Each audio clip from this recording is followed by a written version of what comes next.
Hi, Year 12. Right, I know we've done this already, but I thought I might as well do a quick run through of the previous topics that hopefully are sitting in my inbox waiting to be marked today. So the first part of approaches is the background to it, the origins of psychology. How did we get to where we are now? A lot of people think of Sigmund Freud when you say about the early days of psychology, and of course he was vitally important. We'll talk about him later on. But actually, it's Wundt, or Wundt, that we're going to focus on when it comes to the development of psychology as a science.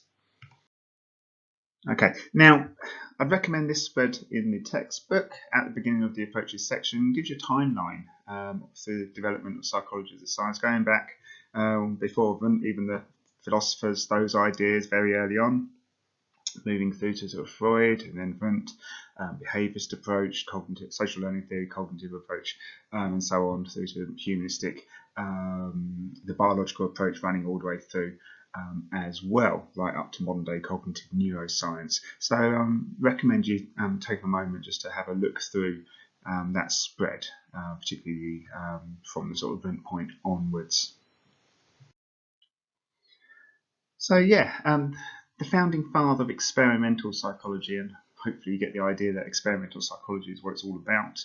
The focus on trying to do things in a scientific manner with all the measures of science that we will revisit in research methods, being objective, replicable, all of those kind of things. He really got the ball rolling in terms of that. So what can we give him credit for?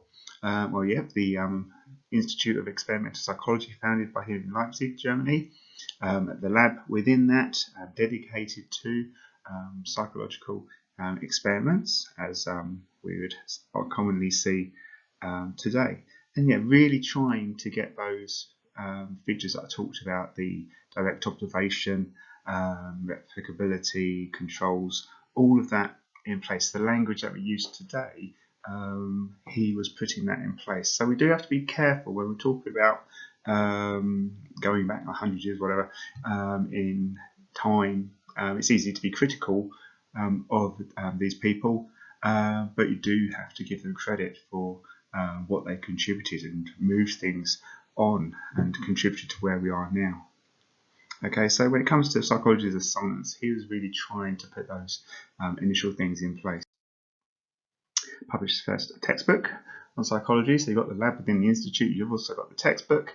Had the structuralism approach, so again, really focusing on that scientific method and analysis of participants' responses.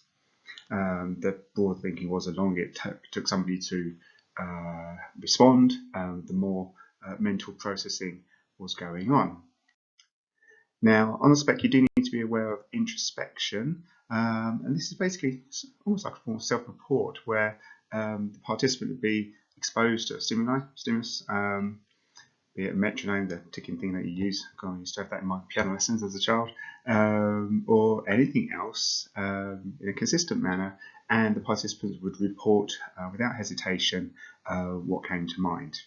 Okay, so again, getting those controls in place, the surrounding, the environment, the instructions, the stimulus used, and all of that, the consistency that we would expect and demand in research today. So that's the key message with Wundt. He was putting things in place that weren't really in place up until that point. So you may well have to evaluate Wundt's contribution. This was actually a question in the most recent exam last summer.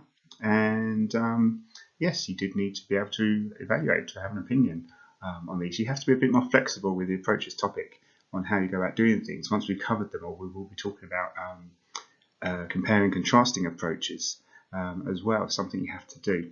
So yeah, for Wundt. So the main thing, yes, is what we've been talking about.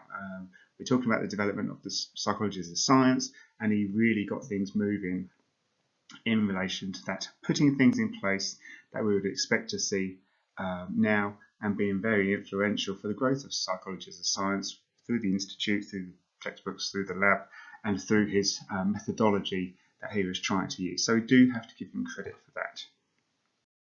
However, the main counter-argument to all of this is that actually, despite his efforts, a lot of his work was still subjective, from one person's experience to another.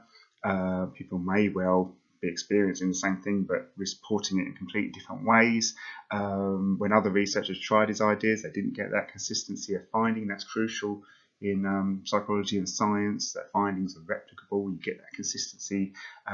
He didn't have that. So while we have to give him credit for what he was attempting to do, and many of the things he was putting in place remain crucial today in terms of scientific research, we do have to be a bit cautious and say, well, actually, really they did lack still many of the features of science. So it could be argued that what we'll talk about next, the behaviourists, maybe overall made more of a contribution to modern psychology and how it is as a science, even though maybe some of the ideas we've moved on from, they really did focus on the objective scientific measure. Okay.